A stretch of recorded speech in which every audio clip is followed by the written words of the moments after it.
29-fevral kuni tug'ilgan yulduzlar. Ular orasida Husanov ham bor. Zamonaviy taqvim qoidasiga ko'ra 29-fevral sanasi har 4 yilda bir marta keladi. 2026-yil esa fevral 28 kun bilan yakunlanadi. Aynan shu noodatiy sanada tug'ilgan O'zbekistonning eng mashhur futbolchilaridan biri Abduqodir Husanov.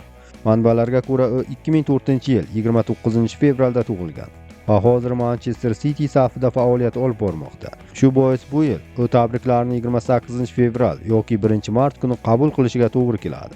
Xorijiy manbalardan biri bo'lgan vionews.com saytida jahon sportida 29-fevral kuni dunyoga kelgan mashhur sportchilar haqida maxsus material e'lon qilindi. Ana shu o'ziga xos va qiziq ro'yxat. Shartli aytganda, g'aroyib beshlik orasida Abduqodir Husanovning nomi ham borligi o'zbek muxlislari uchun alohida faxr manbai albatta. Chunki bugun u nafaqat O'zbekiston, balki butun mintaqa futboli uchun eng yorqin va eng katta umidlardan biri sifatida ko'rilmoqda. Ro'yxatning birinchi qahramoni ispaniyalik futbolchi Ferran Torres. U ham 2000-yil 29-fevralda tug'ilgan futbolchilardan biri. Bugungi kunda Barselona safida muhim figuraga aylangan hujumchi o'zining tezligi, serqirraligi va hujum chizig'ida turli pozitsiyalarda o'ynay olishi bilan ajralib turadi. Ikkinchi o'rinda albatta Abduqodir Husanovning o'zi bor. 4 yilda bir marta keladigan sanada tug'ilgan o'zbek himoyachisi qisqa vaqt ichida juda katta yo'lni bosib o'tdi. Yoshlar terma jamoalaridagi ishonchli va mustahkam o'yinlari orqali Yevropa klublari diqqatini torta olgan Husanov professional faoliyatini Belarusda boshladi. Keyin Fransiyaning Lens klubiga ko'chib o'tdi. Oradan ko'p o'tmay esa Angliyaning ambitsiyali grandi Manchester City safiga qadam qo'ydi. U tezkorligi, jismoniy baquvvatligi, uzoq va qisqa masofaga aniq pas uzatishi, taktik saviyasi hamda maydonni yaxshi ko'ra bilishi bilan e'tirof etilmoqda. Bu esa uni zamonaviy himoyachilar orasida alohida ajratib turadi. Bu ro'yxatdagi yana bir taniqli nom amerikalik sportchi Erik Kendricks.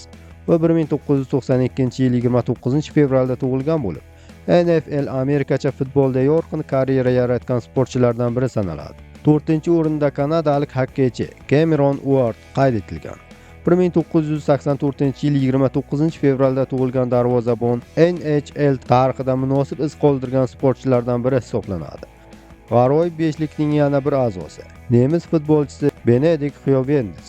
1988-yil 29-fevralda tug'ilgan ushbu himoyachi universalligi, yetakchilik fazilatlari va ishonchli o'yini bilan tanilgan. U Schalke 04 da sardorlik qilgan. Bu kabi ro'yxatlar shunchaki qiziq fakt emas, balki sport olamida taqdir va sana o'rtasidagi o'ziga xos uyg'unlikni ham ko'rsatadi. 29-fevralda tug'ilish noodatiy holat. Ammo aynan shu kam uchraydigan sanada dunyoga kelgan ayrim sportchilar katta arenalarda juda katta iz qoldirgan. Endi ular qatorida o'zbekistonlik Abduqodir Husanovning borligi muxlislar uchun yanada yoqimli eshitiladi. Qisqasi, Husanovning nomi bunday nufuzli va qiziq ro'yxatda tilga olingani bu oddiy fakt emas. Bu uning xalqaro darajada tanilib borayotgani, futbol olamida e'tibor qozonayotgani va o'zbek futboli brendini yuksakroq pog'onaga olib chiqayotganining yana bir belgisi. Tabrikni 28-fevralda qabul qiladimi yo 1-martda? Bu ikkinchi masala. Eng muhimi, 29-fevral yigiti bugun allaqachon katta futbol sahnasida o'z o'rniga ega.